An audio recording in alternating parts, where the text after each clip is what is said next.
दोस्त, आज का टॉपिक ये है कि हर सिचुएशन में शांत रहना सीखिए।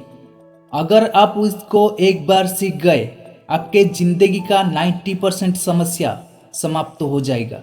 क्योंकि इंसान अगर हर सिचुएशन में खुद को शांत रखना सीख गया, तो वो उसका मन मस्तिष्क को कंट्रोल में रख पाएगा। क्योंकि जब मनुष्य अशांत रहता है, तब उसका सारे डिसीजन गलत होता है।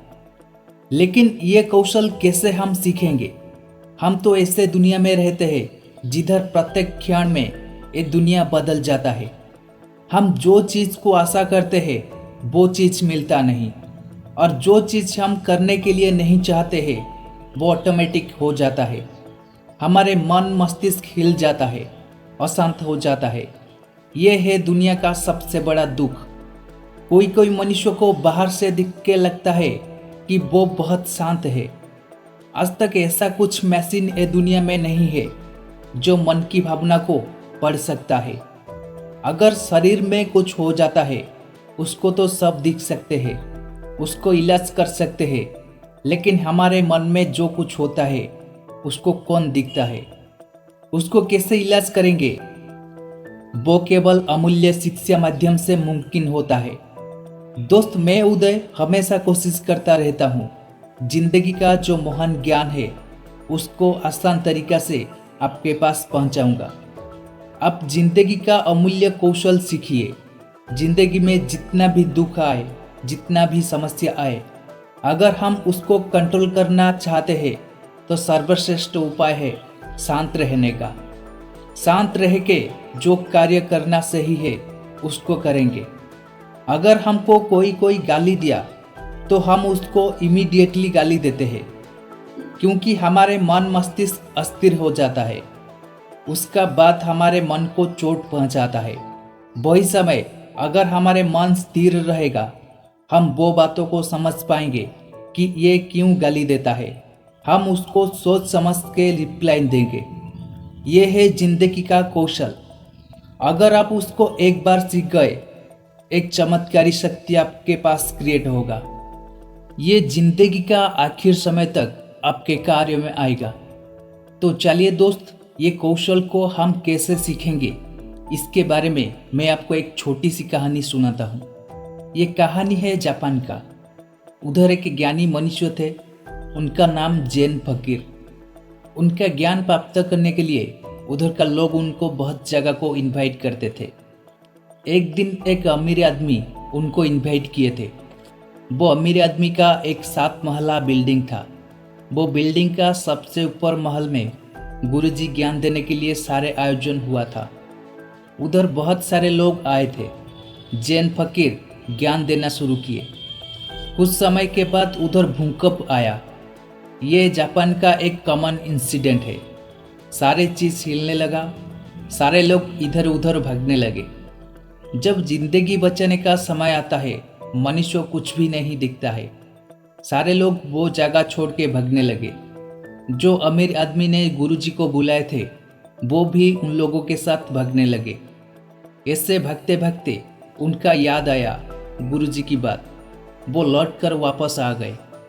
वो आके देखे, गुरुजी ने आंखें बंद करके स्थिर मन में बैठे हैं।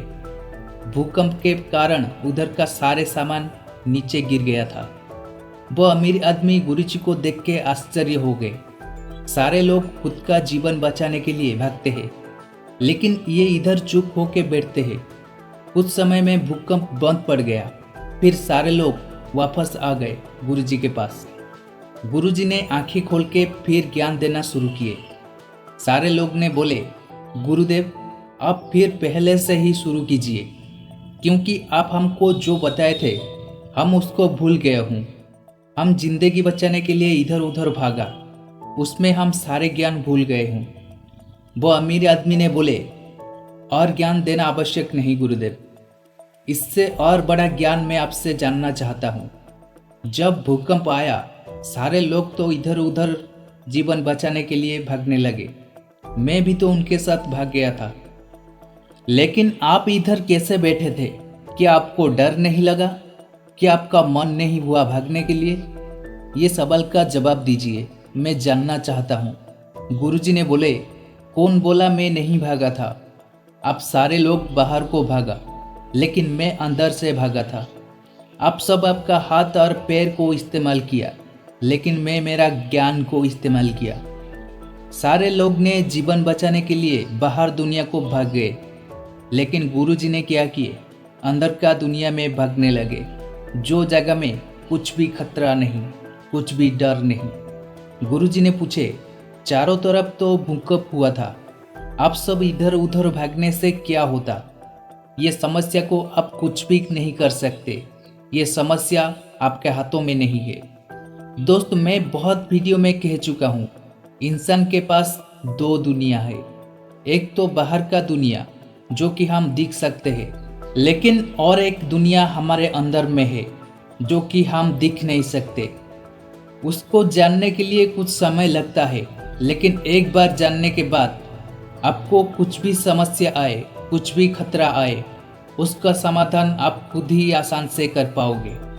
आपको दुख, सुख, डर, समस्या, ये सारे चीज का कुछ भी अंतर नहीं रहेगा। डर क्या है? एक मानसिक विचार। जब मन को हम पढ़ पाएंगे, मन की विचार को जान पाएंगे कि कौन हमको डराता है, कौन खुशी देता है, कौन दुख देता है, ये सारे चीज को अगर हम समझ सकते हैं तो आप हमेशा शांत रह सकते हैं। हम गुस्सा करते हैं, किसी को गुस्से में कुछ बोल देते हैं, इसका मतलब हमारे मन में एक अहंकार विचार आता है। अगर ये चीज आपको पता चल गया तो आप हमेशा शांत रहोगे। दोस्त, वीडियो कैसा लगा कमेंट करके बताएं। वीडियो को लाइक शेयर कीजिए और चैनल को सब्सक्राइब करना मत भूलिए। आज के लिए इतना, रहता हूँ, नमस्कार।